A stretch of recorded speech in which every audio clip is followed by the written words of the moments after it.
S&P 500, 1% away from all-time highs. Consumer staples hitting all-time highs with an all-time closing high on the weekly chart. We'll explain what it actually means. NASDAQ 100, rate of change, turns positive for the first time in months. New York Stock Exchange, new high, new low list, and what it's telling us. Why the dollar continues to hold. It's November 1st high. Taiwan Semis, all-time high close. Zweig breath thrust and what it's telling us and why you should care. Consumer sentiment and the presidential elections. The significance of this cannot be overlooked. Why consumer sentiment is the single most important indicator of 2024. PPI will be released this week and why it's more significant than CPI. We have a ton to go over. Let's get to it. Hey everybody, welcome back. Well, we have a lot to go over. Let's get right into it. S&P hit another higher high. Now, what's important about this week? If we just start with Monday, green, green, green, green, green. Did it feel like that? No, the majority of people were worried about light volume. We went over Thursday and explained why that's not an issue. If we take a look at the NASDAQ and we see what's going on here, just looking at the NQ E-mini futures, green, sideways, sideways, sideways, breaks out, pulls back, just light volume all week. Why is this important? It's important because we're looking at a few names and we're making some decisions based upon the home market, based upon a few names. Now, in front of us, I just have a 12, a 22, and a 55. That's what I use. You should use what you're comfortable with. But if we go and take a look at the weeklies, and there's a couple things I really want to check out here just to start. And we're going to tie this whole thing together today. It's really important for me to lay out CPI, PPI, what's going to happen next week, really what's going on internally with the market, with the new highs, new lows, and how you should be utilizing them. Also, what's going on with the Zweig breath thrust. There's a lot here. And we're going to condense this and make it very actionable. So once again, you can just see we're lifting right through it. If we just do the most basic of things and just look at that chart, all we can see is that, oh, you mean we broke down and then we tested it, and then after the test, we closed over it, and then we made a higher high? That's really not the end of the world compared to how everybody is acting right now, is it? That's what we have right now. And we can overlay some other indicators with it, and we're going to, because there's a lot going on here. It's important to get this. This is what you have. So whether or not you're getting chopped up or you're not getting chopped up, it just means that you're acting wrong. I'm going to show you how you should be acting in this market. I'm going to show you a live trade later and how you should actually be acting in this market. And I think it's really important for people to get because they're not getting this market at all. And there's a lot of reasons for that. But we're going to focus on the stool a lot today. So for those that are newer, the stool to me is how I view the market. There's a macro component, a fundamental component, and a technical component. And sometimes you're leaning on the macro leg, sometimes you're leaning on the fundamental leg, and sometimes you're leaning on the technical leg. You always need all three, but sometimes you shift your weight forward or you shift your weight backwards, right? So right now, where are we? Well, I think it's very clear that we're on the macro leg, but I think the technicals and the way the technicals are setting us up, it's pretty important to not ignore it this time. To me, the fundamentals are pretty much in the bag. In other words, if you look at where we are with earnings crushed across the board. They might not have crushed for the companies that you like, but if you look at earnings across the board, they were up significantly over, I think it was 61% of all S&P 500 companies that have reported right now have beaten by one standard deviation. So growth is there. That's not the problem. The problem is what's going on with interest rates, macro, and we're going to address that today as well in the technical. So if we have this on the NASDAQ and we have this, let me just take a look at it on the ES. And again, we're just looking at the most basic things. We're not going to get too goofy yet, but we're going to get into it a little bit because the internals are what you need to focus on, not your feelings, right? You need to focus on the internals and what the market's actually telling you. So if we look at the ES, anyone would look at this and go, oh, well, this was clear. Down 1, 2, 3, sideways. And then I don't form what I want, which is really a dragonfly right here. I kind of come close to those dragonfly dojis. And then I flip. Is anybody shocked by this? When you look at this technical pattern, the inside bar, the higher high, wicks are price rejection, and we know that. So this should not be shocking. I think what's shocking to everybody is the names that are moving, and they're not understanding why those names are moving. We're going to address that in great detail. You're going to understand it by the end of this video so that you can go look for those names that are moving. But there are a couple things I do want to go over. And the most basic one is just going to be, I want to just show rate of change here. Now, rate of change is exactly what it says. It's the rate of change. And I don't do anything weird to it. I haven't changed any of the metrics on it. I don't think there's a real reason to. You can play with it. So I just use the basic one. And all I want to say is the rate of change positive or negative? Because we were negative here. And this is when you get into leading indicators and lagging indicators. And very clearly, this is a lagging indicator because you're breaking here and you're thinking it's going to go. But lagging indicators have value. because you can look at them and say, okay, for example, rate of change tells you whether the rate of change is positive or negative and which way it's moving. Well, from here over, it's been in a negative direction. Now, does that mean you get out? No. But it does mean that you don't want to be below the zero line, because if you're below that zero line, which you can see dotted right here, then you have a problem. And if you would look at the greatest underperformance of any market, and what we'll do here, just to make this even more obvious, is we'll put that in. And if you looked at any underperformance of the market as a whole, well, it's going to happen right here. And we can see that very clearly. I'm just going to highlight that and the underperformance of the market when you're under there. And then look at how the outperformance starts when you're back over, under, over, under. And again, the greatest periods of underperformance are happening when you are under. And then what happens when you turn? You get this. And we're going to talk about the specific period of time right here and the commonalities it has with right here. And this is where you're at. We're going to do that a little bit later in this video. So if we look at this, well, that makes our life really easy. And then what are we saying when we're using this indicator? Well, we expect the S&P to outperform or underperform during these periods of time. And if we go on those expectations and we still trade what's happening, I don't think we're going to be too disappointed. And I think that you can see that through time. As long as you're above, you're okay. If you're below, you're going to underperform. So then we go and take a look at the NQ, and we see how we're flipping back over that. And then we go take a look at the NQ and go, well, wait a minute. This was underperformance. And then we flipped over and we had overperformance, okay, or outperformance. All right, well, what are we doing? Well, we're flipping the zero line. Okay, well, do we want to pay attention to that? Yeah.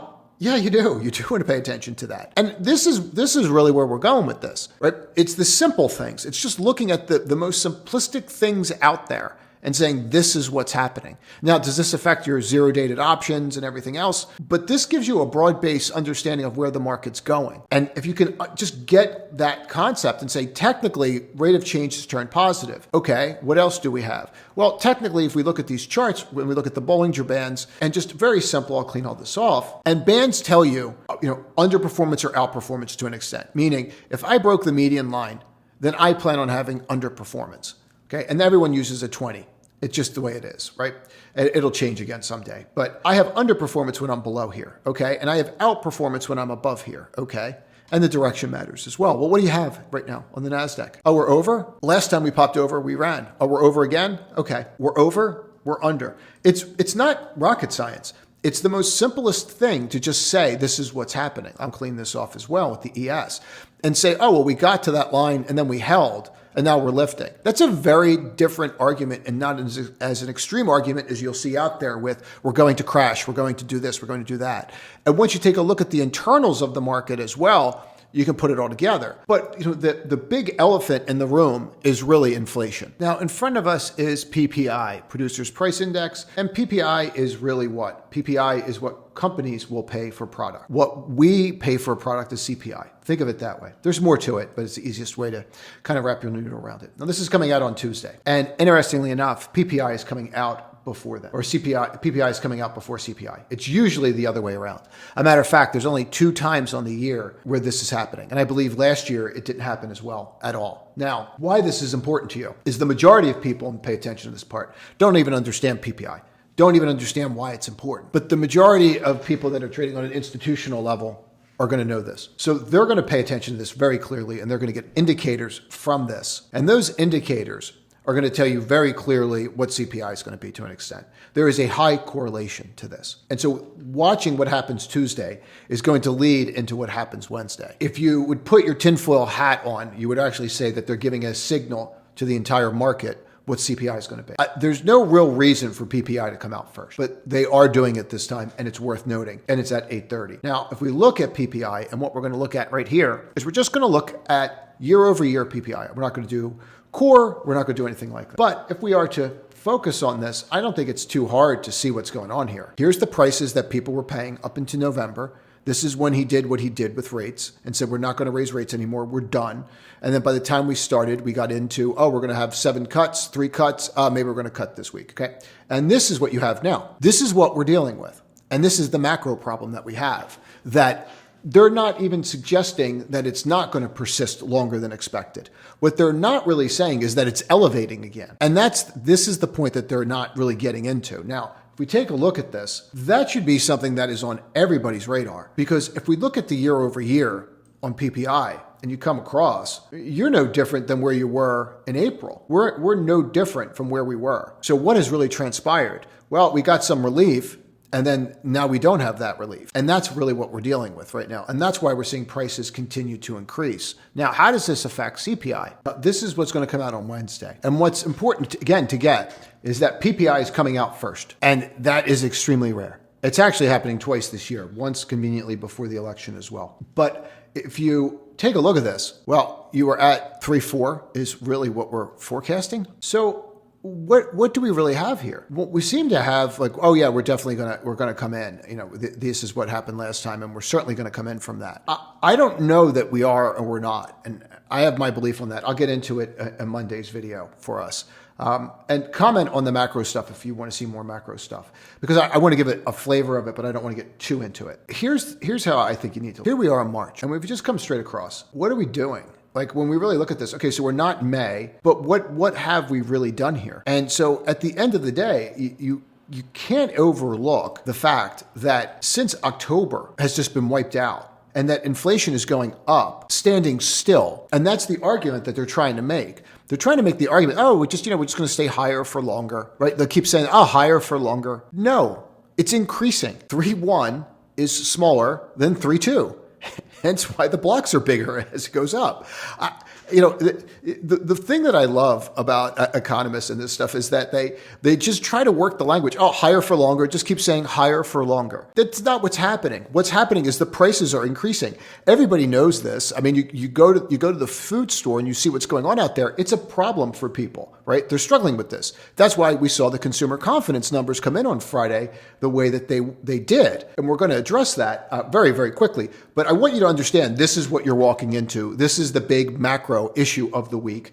And probably, if you want my opinion, this is the single greatest macro issue of the year. Because if this is hot, meaning higher than expected, the chances of a rate cut September, November, they're out the window. Because you can't have one drop and then go, oh, we're cutting rates.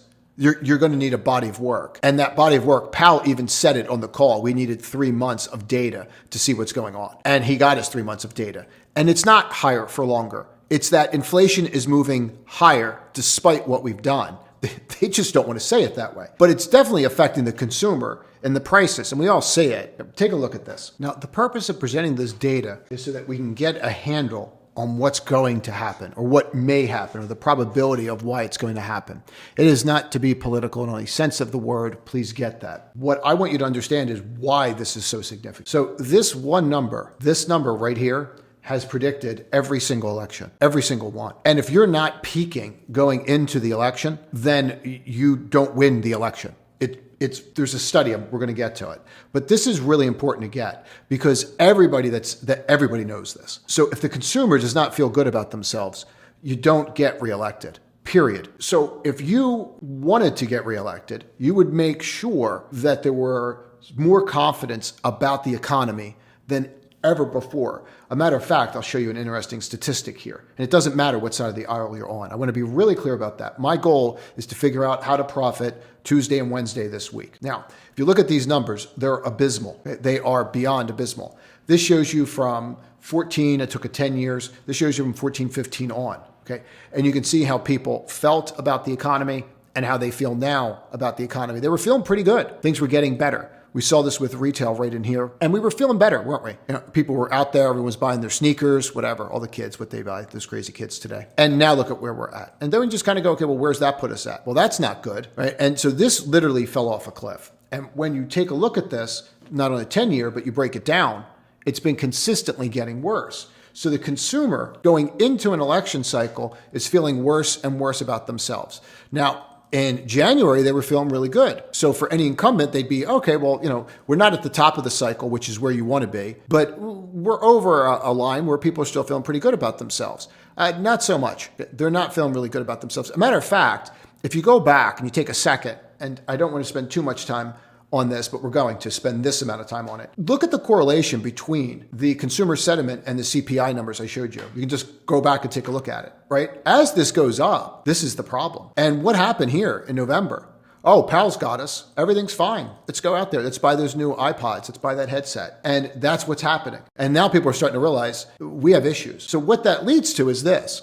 Now, this is a 50-year-old study, and I want to point this out because this is where I'm going with it. Because the internals and the technicals and the way that this whole thing is leading, you have to look at the macro, right? You have to look at the macro over here, that leg, to understand which way that they're going to make that wind blow, or they're going to try to make that wind blow. And if you don't think that they can put their finger on the scale of these numbers, then you really, and it doesn't, again, matter who's in office, if you don't think that they can, then you're not watching what's going on, okay? Because they can most certainly tip things into their direction on either side of the aisle. Please get that. Over the past half century, nearly all presidential elections occurred in years which sentiment index was nearly at its cyclical peaks. This is a 50-year study. We're going to show you the chart in a second. It's fascinating. There have been only few exceptions, 1980, 1992. Confidence was near cyclical lows, and both incumbent presidents Carter and Bush lost their re-election bids. The current election will mark only the third time in more than 50 years confidence is near cyclical lows. What they're referring to is Obama versus McCain. This study is from 2008. I want to point that out. While this would indicate likely defeat of an incumbent for the candidates represent, but we're running for re-election, but more difficult to evaluate. Two exceptions where confidence were high were Bush, not by popular vote, Carter, 1976. Okay, here's the graph, and it goes back to 1953. And it's just, to me, it's just absolutely fascinating. So this is the consumer sentiment, and this is where you're at, all right? So if we go back and you look at where you're at now, this is roughly where we're at, right? And no one ever in history has had this happen. They've never been reelected. So what their goal is they want the economy to flourish. Let's go on that assumption. But most importantly, they understand that unless this happens, they're not going to get elected. So when we're looking at the ES and we're watching it trade up and we're looking at the NQ, and this is where I'm going with all this, and we're looking at this all trade up and we're watching certain sectors start to move forward, right? We're starting to understand that the economics are going to shift in the market, and they're going to have to shift pretty rapidly. And I think that's why you're starting to see what you're seeing here with the New York Stock Exchange, for example. I think that's why this is happening the way that it is. And when you start getting into all the technical levels and you start looking at the new highs and the new lows and how this whole thing is broadening out, I think people are fully aware of what's about to happen. And we're going to see Tuesday, Wednesday, we're going to get a first real taste of it. But when you start looking at the internals and you outline this entire macro thesis that I just went over, and you look at what's coming down the pike for the rest of the year, the amount of significance on these numbers cannot be overstated. Take a look at this. Now, in front of us is the New York Stock Exchange. And what's important about the New York Stock Exchange is it's the most in-depth that we have. As far as names, the most names encompassed of any real index, most diverse of any real group of stocks in any index. Just like we all know, the NASDAQ's overly laden. New York Stock Exchange encompasses a lot more than just even the S&P 500. So, and the reasons for that are it just does. And we'll just leave it at that. But it's important to know that. So, and a lot of people just don't even look at the New York Composite anymore because they can't trade it the same way they can trade the S&P. But if you want to get the broadest sense of what's going on, look at the New York Stock Exchange, NYSE, symbol here is NYA. And below, all I have is very simply just the new highs, new lows. And when you look at this, you wouldn't think much of it because it really didn't move as much as you think, right? On the way down, new highs, new lows versus where you are. But the important thing to note about it is that you have bottom. And this is what I find interesting about the market right now, and what I think a lot of people are missing on, and why I wanted to use the New York Stock Exchange. We tend to view the world based upon what we're trading, right? We get very swept up in our own worlds. And what I mean by that is I'll do it as well. Like I'll be hyper-focused on NVIDIA and I'll miss a major shift that's going on. Comment below on the mic as well. It's a new mic. One of the people that watch these videos, one of the followers, or however you want to refer to them, one of the subscribers recommended a mic. He's an AV guy, and so I put a new mic on. I think it sounds great, but I'm always interested in how you think that it sounds. So just let me know. I don't know if you can hear the coffee slurping more. Maybe you can, maybe you can't, but we're still going to keep them unedited because I can just get more out. But I do appreciate your feedback on, because I'm trying to make this, as best I can. So anyway, let's get back to it. All right. So we all get caught up in our own little microcosms, right? If the video is going down, and I even have a saying, and I picked it up from, Goldman, whereas, as the NASDAQ goes, so goes, NVIDIA and vice versa. And so is that valid?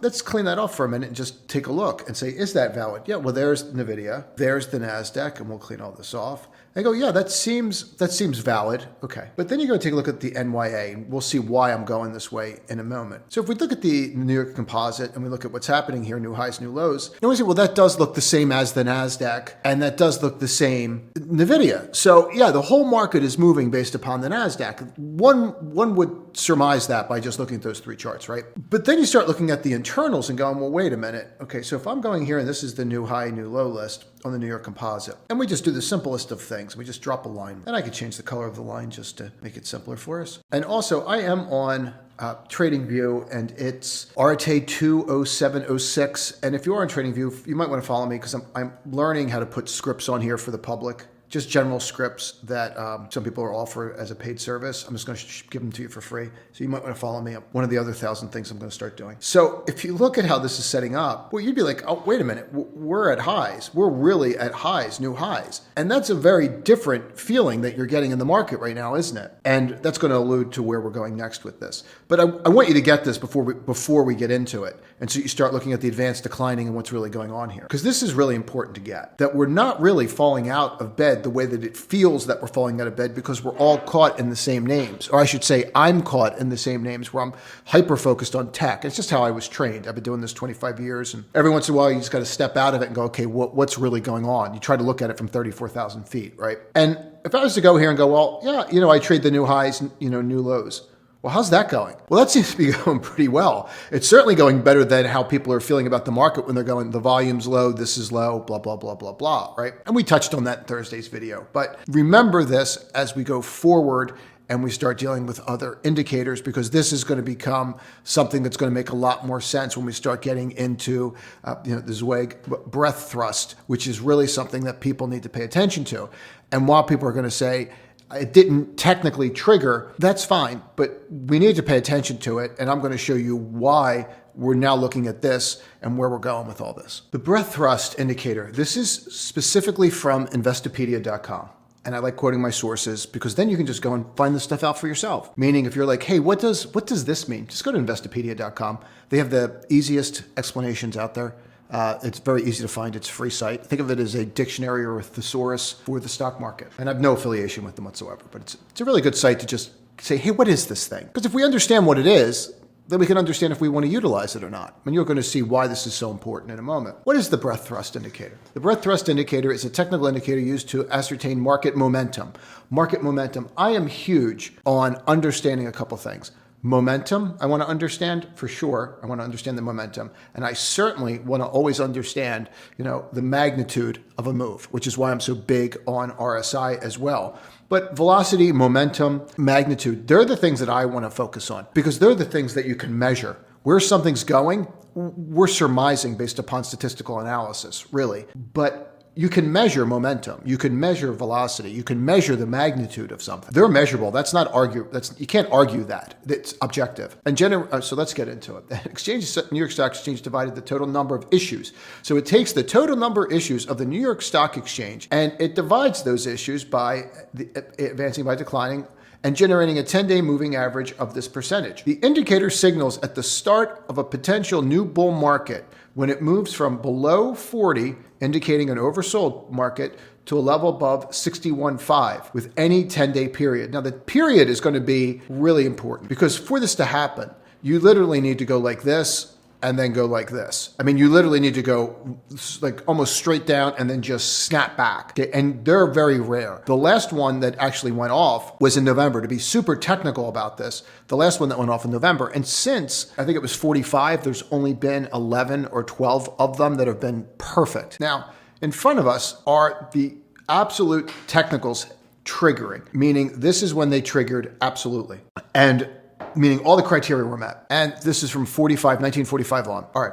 So since 1945, when this has taken place, these are your returns. The returns are absolutely insane versus any metric. If you go take the S&P versus any metric and you look at this and say, oh yeah, anytime this happens, 12 months later, you're at 23%, right? And that's your average and here's your median. What's the percentage chance of being right when this happens? Oh, it's 100%. Oh, okay. Now, for those that are really big in statistics, you need 30 data points. And you can see right here that you're not going to have a full 30. But when you start to see this kind of stuff, you have to pay attention to it. And we pointed this out, if you go back to November, we pointed this out in November, we pointed this out in March.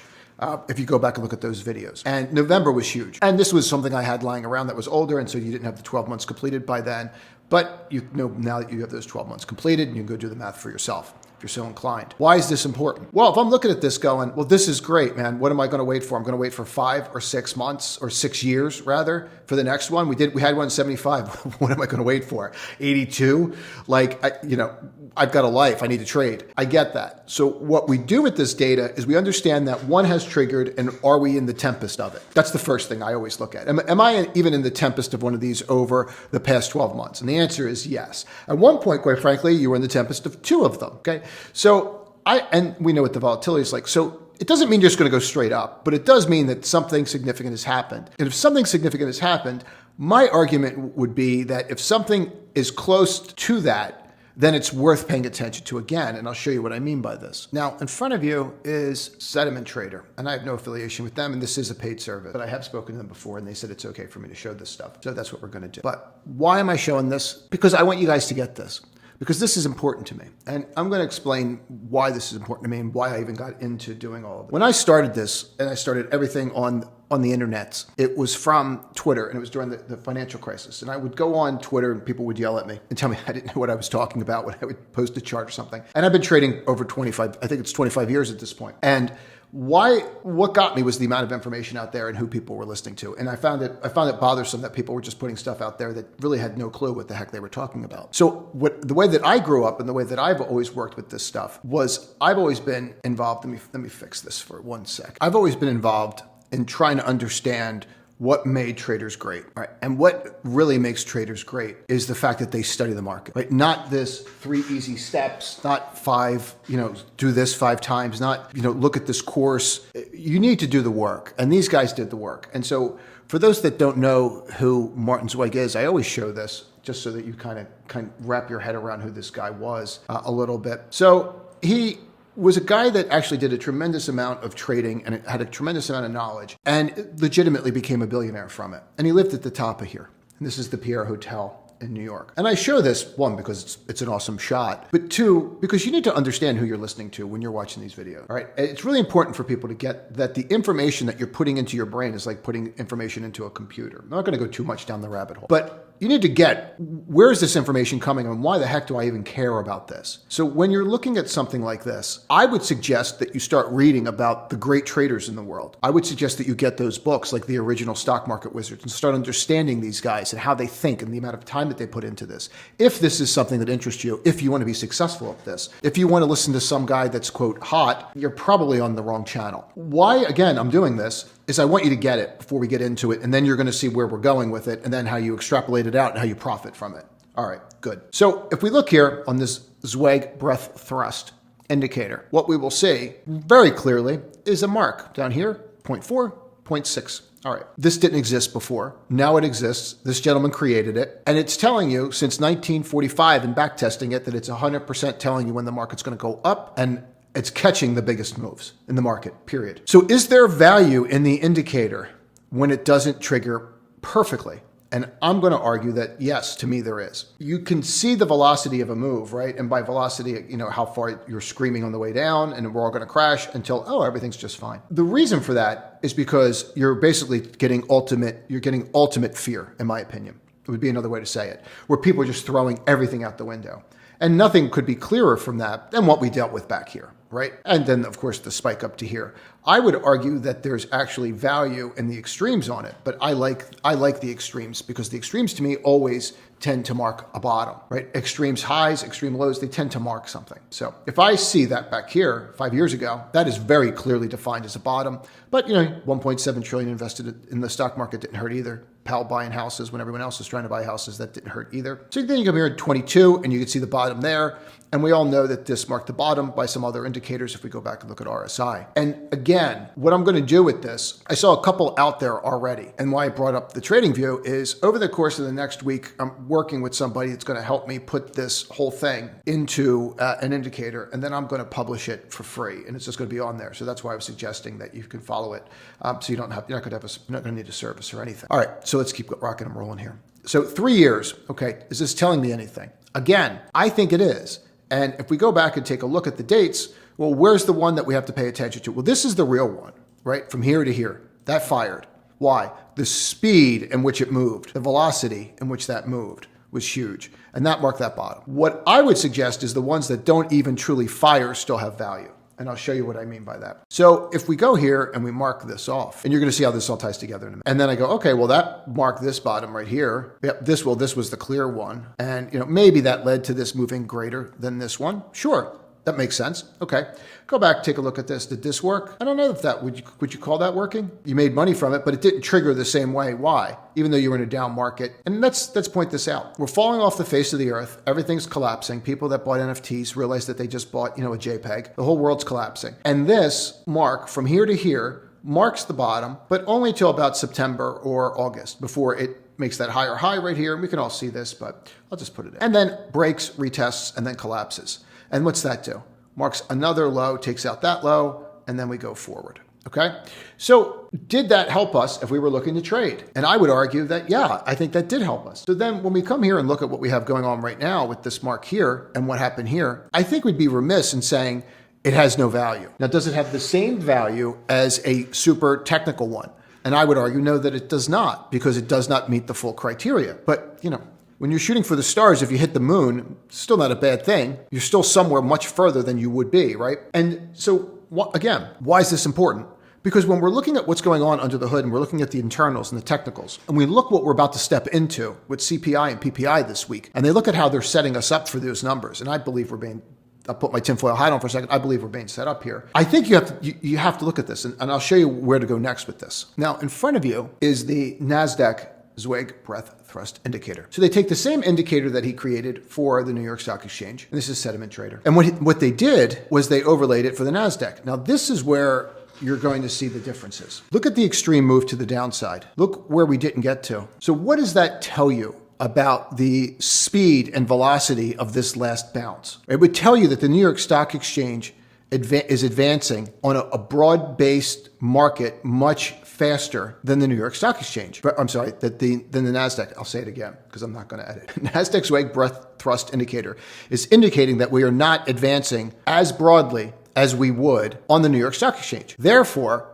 it would make more sense for us to look at what is going on with the New York Stock Exchange and different sectors than just technology. And that's where we're going with this. So while we're focused on the NASDAQ and the semiconductors, and I am, and I'm not going to stop, but that doesn't mean that I shouldn't broad out what I'm looking at and realize that something was recently triggered that could lead to a massive upside. And that might not include the NASDAQ. It might be time to play catch up. And we know that the Magnificent Seven has needed some time for catch up, and maybe that time is now. Now, we're going to tie this all together. Now, as we remember, the New York Stock Exchange, new high, new lows, and we can see how that's going. And obviously, you're going to have more new highs if the advanced declining line is going up. You can't advance and not hit new highs, right? So you can see how it's all tied together. And you're going to see how you can utilize this in a second. So if we go here and we see real clear, this is where the composite is, and that's what the composite looks like. Now, if we look at the NASDAQ and we draw a similar line from these highs, you can see you're nowhere near that. Now, what's really even more interesting about the NASDAQ is if we take a look at it and realize that the new lows compared to new highs, they're not even close from where we were from when we were down. We're not even close to turning that corner, which is very different than what we've been seeing in the New York Stock Exchange. So what is this telling us? Well, it's telling us that we're broadening out, and we can see that in a couple different ways. We can see that by looking at the NASDAQ 100 and the new lows to new highs on the NASDAQ 100. When you come here and look at this and we have 4 or 5 names that are hitting new highs, and then you look where you were down here, you're not even close. We're not even close to going through what we just went through. So while we're waiting for the NASDAQ to catch on to the NASDAQ 100, or how I should say it is, as I'm waiting for the NASDAQ 100 to catch on and to NVIDIA to regain its place and run, the elephants are kind of running wild here. Take a look at this. This is the new high, new low list of the S&P 500. And you look at where you are at new highs, new lows, right in here. And look at how you're making higher highs. That is very stark and very different than what we're seeing in the NASDAQ. And usually I'll use something along these lines to determine the health of the market. What I will do is I will take the NASDAQ and SPY and look at them on a relative basis. And then I will look at that and go, okay, well, we're at this level, which usually for whatever reason, this level, which is kind of crazy. But whenever we get to that extreme level, whenever we get there, no matter what time in history, even back here, we've had a problem. And we've seen different sectors rotate. Now, that doesn't mean that it's going to stay like this, doesn't mean it's not going to bounce around. Of course it is. And of course you're going to have earnings that are going to change the game. But what we're seeing is we're seeing a diversification. And that diversification is leading us into a direction where we're going to have to start looking at different sectors. Now, before we get into the sectors, there's two things I really want people to understand. Number one is I want people to get that if you have a new high, new low list like that, you are renting these tech names. You are renting them. We've gone over this ad nauseum. If you're in the community, you should be fully aware of this right now. You are renting them. So when you see these moves, it's not that you don't get involved with them. For example, we had a trade in Taiwan Semi, and it was a very simple trade, 1 minute orb. Basically, 1 minute orb, all you're doing is opening range breakout trade. All you're doing is you're letting the 1 minute bar form. Once that 1 minute bar forms, you're either using this low as your stop or you're using this low as your stop. Until this forms, you pretty much have to use this because you have no idea what that's going to form, right?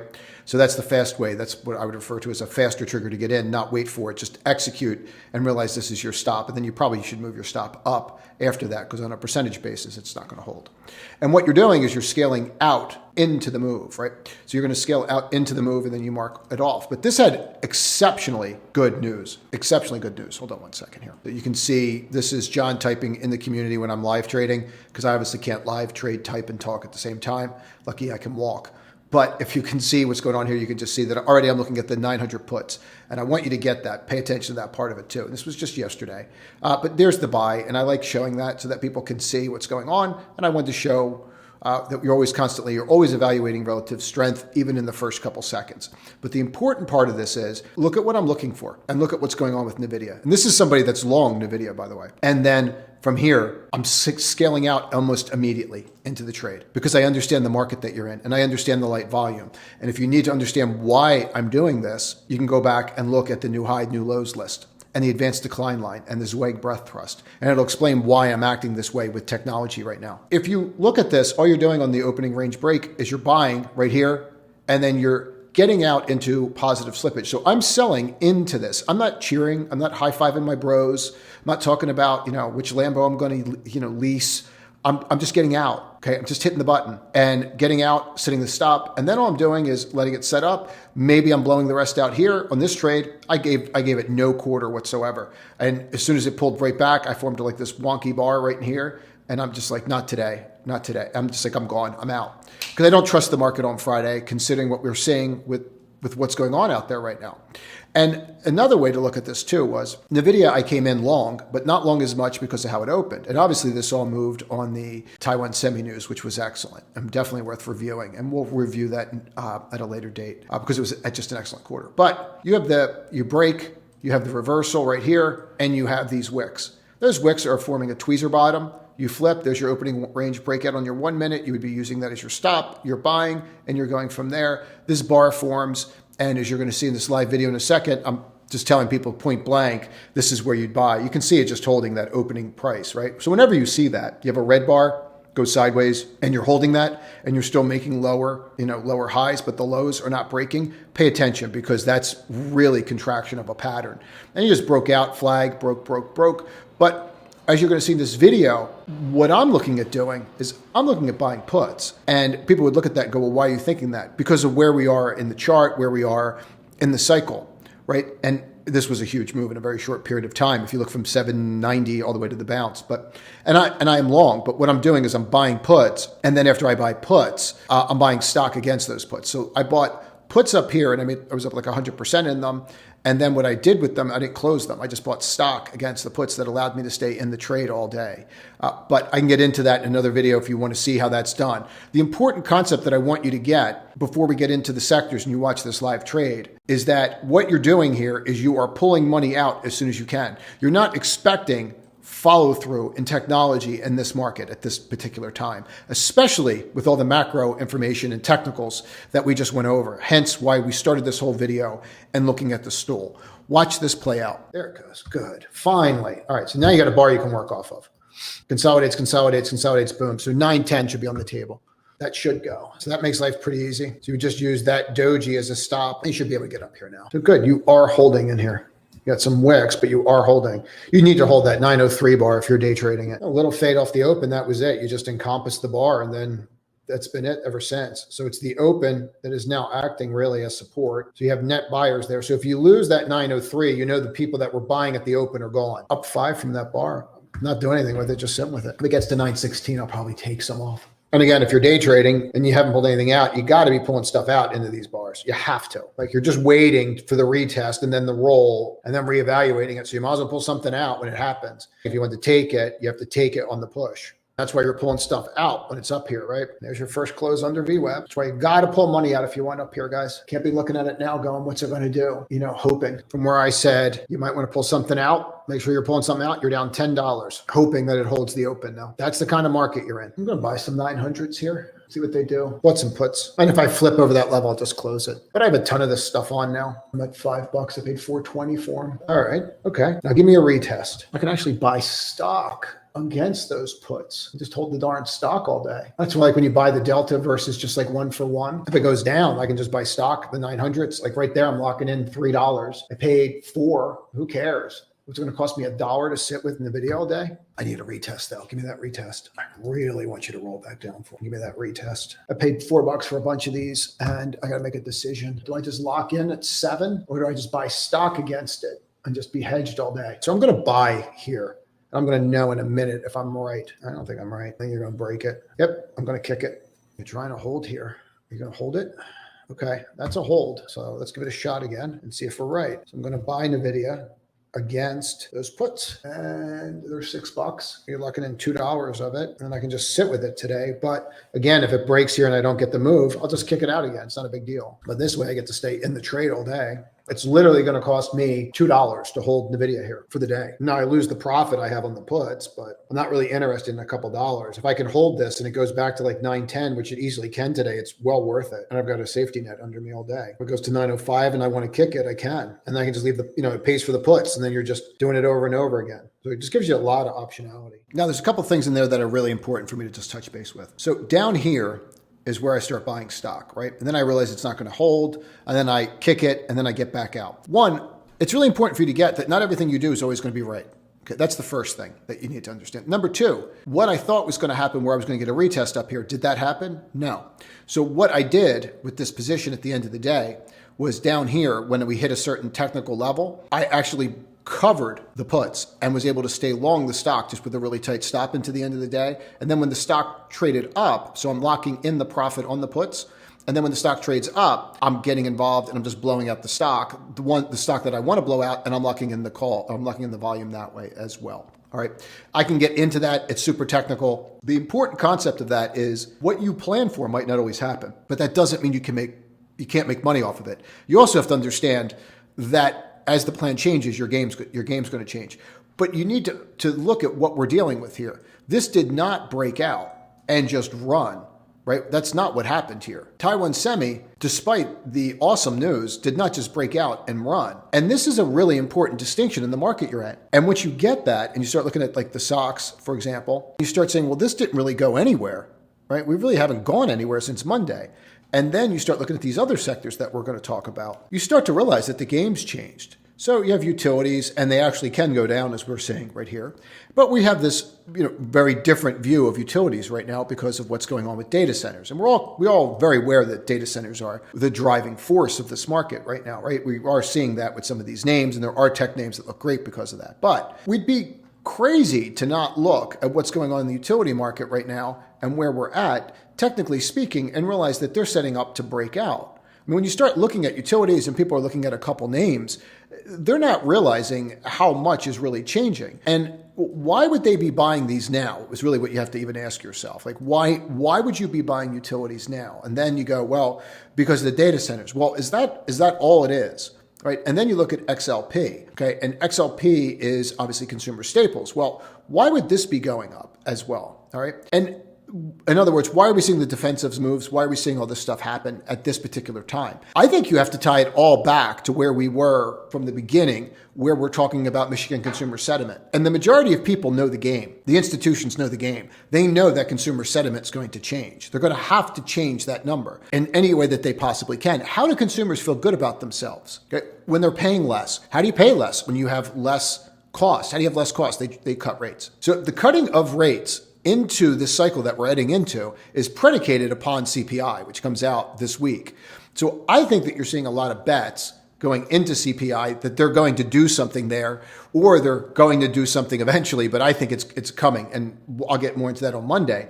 But when you start looking at XLP, and you have to ask yourself, well, why do you need to buy Procter & Gamble now? And why do you have to keep buying it over and over again for the past 4 weeks, right? And I think that's where this is going, but wait, there's more. Here's Colgate, and you're seeing these names, they're just breaking out all over the place. It's not just those sectors that we're seeing it in. You're seeing it in high yield. So high yield actually last week just hit a multi-year high. Now, if we look at that and then you go, well, that could just be because of recession and things are getting bad. Well, why are financials breaking out? There's only one reason financials move higher, right? Is because of the rate. If you're going to cut rates, I mean, it's not rocket science, guys. Here's November. We thought we weren't going to cut rates, and now they're leaning towards maybe they are. And maybe that Michigan consumer sentiment is going to get so bad, and maybe it's not even the CPI, PPI, but maybe they know down the line things are going to get so bad on some of these data points, because that move that we showed you earlier was vicious in Michigan consumer sentiment. You don't see drops like that often. And if they're looking at that, they're saying, well, rates have to come in. And so does that mean that we should just ignore them and not look at like things like KRE that are hitting weekly DTLs and setting up to break out? And so when you connect those pieces and then you look at these other names, like you look at the Philip Morrises of the world and the yield names, well, people just didn't start smoking more. Well, why are you buying this now? Because they're getting yield, right? Look at Philip Morris, look at Altria, look at how these names are setting up after years and years and years. And I think that that's where we're going here. If we take a look at even names like Toll Brothers, why would this miraculously turn around and start running again? Yes, we have a housing shortage and houses are expensive, but there's only really one reason for this stuff to turn the way that it's turning right now. And that's because people believe that rates are coming down. If you take a look at the 10-year, which we marked off, and we look at when we got up to this control bar right up here, and we're waiting for that to break out. And I'm not saying that it still can't, but you're pinned at 450. You look at the dollar, and the dollar couldn't get through that level either. What's that level? Right back from November. So I think that what you're seeing here is twofold. One, you're seeing transfer into other sectors very, very clearly, right? I mean, we're all seeing that, and we're all seeing this rising tide lifts all boats. We're all seeing the breadth of this. But we're also seeing that these names are all holding, meaning the larger spots out there in the world, meaning the dollar, the 10-year, they're all holding one core level. And it's right around where you had this break. If we really use the open of that level right here, that November 1st level, right? And then you go back to TNX, and you kind of look in here and go, well, that's November 1st, and you're up here. Great, you can go a little higher, of course. But we're all holding the same level where Powell made that statement where we're not raising rates anymore.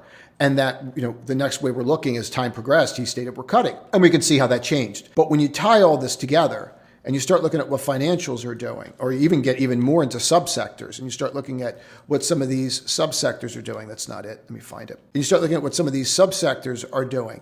It starts becoming increasingly clear that the majority of people on the institutional side think that rate cuts are coming. And the first stone that really needs to be put in place for that is PPI, CPI this week. That's it.